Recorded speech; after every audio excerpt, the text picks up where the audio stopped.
তো আমাদের ফ্ল্যাটের দশমীর দিনের পুজোর কিছু অংশ তোমাদের সাথে শেয়ার করব। তো অনেকক্ষণই সকাল থেকে পুজো শুরু হয়ে গেছিলো দশমীর, আর তারপর আমি যখন গেলাম তখন হচ্ছে দর্পণের মাধ্যমে সবাই মায়ের মুখ দেখছিল। তো অনেকেই দেখছিল, তারপর আমার যখন দেখলাম যে সবার হয়ে গেছে, তারপর আমিও একটু দর্পণের মাধ্যমে একটু মায়ের মুখটা দেখে নিলাম। তো এরপরেই সবাই এবার বরণ করতে আসবে, তো তাড়াতাড়ি করে যেহেতু মানে শুনতেই পাচ্ছিলাম যে সবাই বরণ করছিল, এইদিকে আমি বরণ করার জন্য রেডি করে নিয়েছি, আর এইদিকে ঠাকুর পুজো দিচ্ছে, আর দিনটা ছিল বৃহস্পতিবার। এইদিকে সবাই বরণ করছে শুনতে পাচ্ছি, এদিকে ঠাকুরেরও কাজ হয়নি, এইদিকে বরণের জন্য রেডি হতে হবে। তো তাড়াতাড়ি করে আমি একটুখানি রেডি হলাম, তার সাথে সাথে তিশাও রেডি হবে। আবার পাশের বাড়ির এক সোনাই, সেও শাড়ি পরতে চলে এসেছিলো। তো তারপরে চটজলদি রেডি হয়ে গেলাম, আর এখানে এসে দেখতে পাচ্ছি যে অনেকে বরণ করছে। আর তারপর আমিও অনেকক্ষণ সবাইকে দেখাচ্ছিলাম, অনেকের বরণ করাও হয়ে গেছিলো। আর এত উলু দিচ্ছে যে আমি আর বাড়িতে থাকতেই পারছি না, বারে বারে আসছি আর এসে দেখে যাচ্ছি যে অনেকেই বরণ করছে, আবার বাড়ি চলে যাচ্ছে। যেহেতু এদিকে রান্নাও হয়নি, পুজোও হয়নি, আর এদিকে আবার বরণ। আর তাড়াতাড়ি করে 11:30টার মধ্যে ঠাকুরকে বাইরে মানে বিসর্জন করতে নিয়ে চলে যাবে। তো এবারে সবাই আমাদের ফ্ল্যাটেরই সবাই বরণ করছিল। তো এই যে বান্ধবীটাকে দেখাচ্ছি, এই হচ্ছে আমাদের বান্ধবী, আমাদের ফ্ল্যাটেই থাকে। তো ও বরণ করছিল, ওকে একটুখানি ভিডিও করলাম। আর চারিদিকে আরও সবাই যারা বরণ করছিল তার সাথে সাথে বরণ হয়ে গেছে, এনারা সিঁদুর দিচ্ছিলেন। তো আমি যেহেতু এখনও পর্যন্ত বরণ করিনি, তার জন্য আমাকে কেউ সিঁদুর দেয়নি, কিন্তু ওদের যে একে অপরকে যে সিঁদুর দেওয়া, তো সেটাই আমি তোমাদের সাথে শেয়ার করছিলাম। তো তারপরে অনেকক্ষণ ওয়েট করছি। তো তারপরে অনেকক্ষণ ওয়েট করার পরে আমি আবার একবার বাড়িতে গেলাম। আবার ভাবলাম যে বরণ করবো বলে একটা পান পাতা যে ডিজাইন করবো, তো সেটা হচ্ছিল না। তারপর একটু দেখছিলাম দেরি হচ্ছে বলে, তারপর আমি পান পাতার উপরে একটু বিজয়া দশমীর বিজয়া দশমীর যে একটা ডিজাইনে সেটা করে নিয়েছিলাম। তারপর অনেকক্ষণ পরে তারপর আমার একটুখানি সুযোগ হলো মাকে বরণ করা। তারপরে আবার মাকে এবার বরণ করে নিচ্ছিলাম। আর বছরে একবারই করি, তো মাঝে মাঝে ভুলে যাই কী করবো না করবো। তো তারপরে আমি আমার মতন করে মাকে বরণ করছিলাম। তো এইভাবে বরণ করছি। তো বরণ করার পরে তারপরে তাড়াতাড়ি করে এবার সিঁদুর খেলার পালা, একটু সিঁদুর করবো। তারপরে এবার তাড়াতাড়ি করে সবাই মাকে বাইরে বিসর্জনের জন্য নিয়ে যাবে। তো এইদিকে একটুখানি ব্যস্ত ছিলাম। আহাগো কি কষ্ট।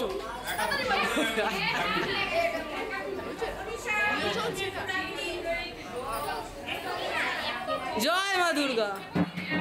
এই হাসতে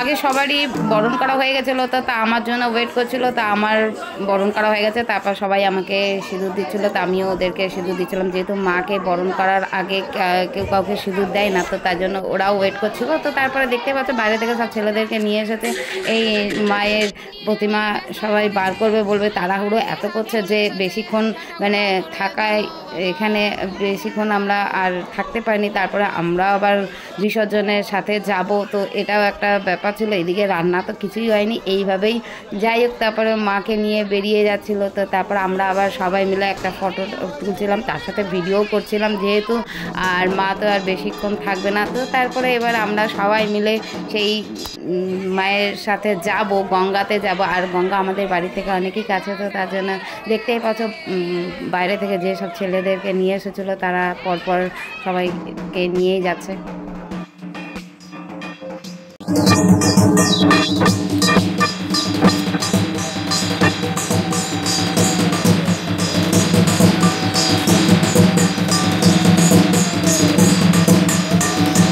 সবাই ধরে এবার মাকে ট্রাকে উঠিয়ে দিয়েছে। তো তারপরে আমরাও এবার ট্রাকে উঠে গেছি, আর খুব ভালো লাগছিল। তো প্রায় সময় আমি আসানসোলেই থাকি, আর এই যে যখনই থাকি তখনই গঙ্গায় যাওয়ার চেষ্টা করি, আর বিসর্জনের সাথে যাওয়ার চেষ্টা করি, খুব ভালো লাগে। তো এই বছরটাতে আমি বললাম, মোটামুটি আমার ভিডিওতে অনেকবারই বলেছে যে 2020-তে ছিলাম, আর এই হচ্ছে 2025-এ। তো এইবারেও আমি চলে এসেছি মায়ের বিসর্জনের সাথে। তো এইবারে ট্রাক ঘাটটাকে আসার পরে এবারে গঙ্গার দিকে পেছন থেকে একটুখানি আলতো করে ট্রাকটা পেছনের দিকে নিয়ে যাচ্ছিল, আর আমাদেরও খুব ভালো লাগছিল আর হাসিও লাগছিল আর মজাও লাগছিল। তো এইভাবে খুব আনন্দ করলাম। তো তারপরে ফাইনালি আমরা গঙ্গাতে তো চলে এসেছি। তারপর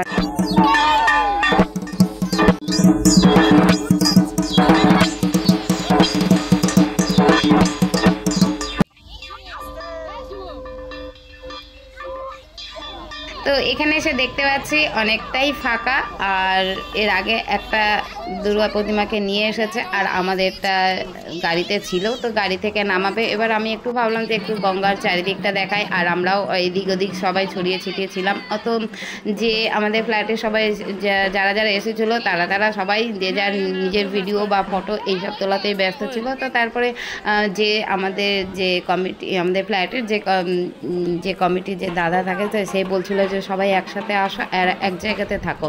তো অনেকক্ষণ আমরা এদিক ওদিক ঘোরাফেরা করলাম, আর যেহেতু আমাদের এখনও ঠাকুরটাকে নামানো হয়নি, তো তার জন্য আমরা এদিক ওদিক ঘুরছিলাম, যে যার মতন করে এদিক ওদিক ঘুরে বেড়াচ্ছি। তারপর যে যার মতো ফটো তুলছে, ভিডিও করছে, এই করছে। তো অনেক মজাই করেছি আলটিমেটলি।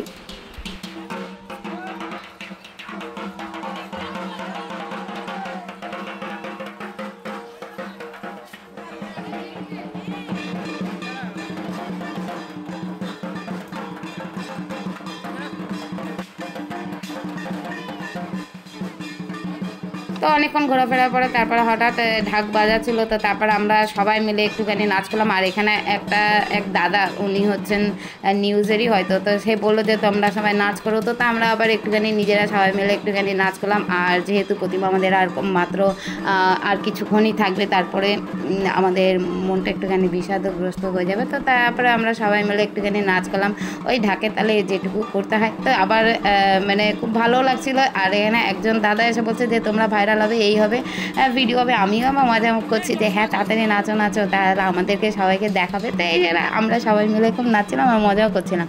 তো অনেকক্ষণ নাচলাম।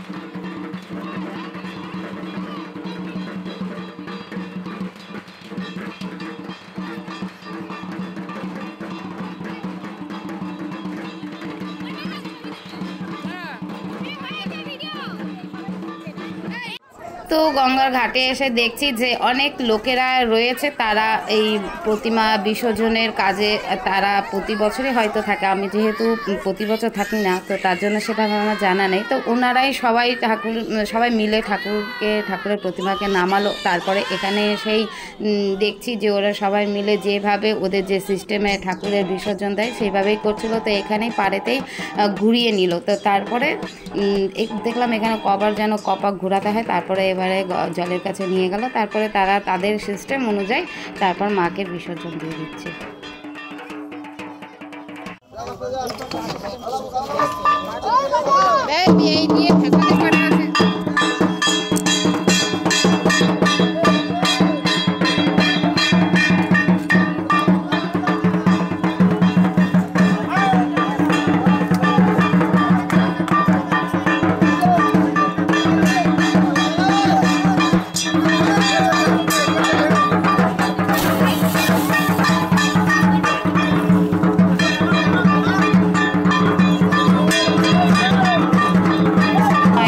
বিসর্জন হয়ে গেল, এবার আমরা বাড়ি ফিরে যাব। তো আজকের ভিডিও তোমাদের কেমন লেগেছে তোমরা অবশ্যই কমেন্টে জানাবে। তোমরা সবাই ভালো থেকো, সুস্থ থেকো, টাটা সবাইকে।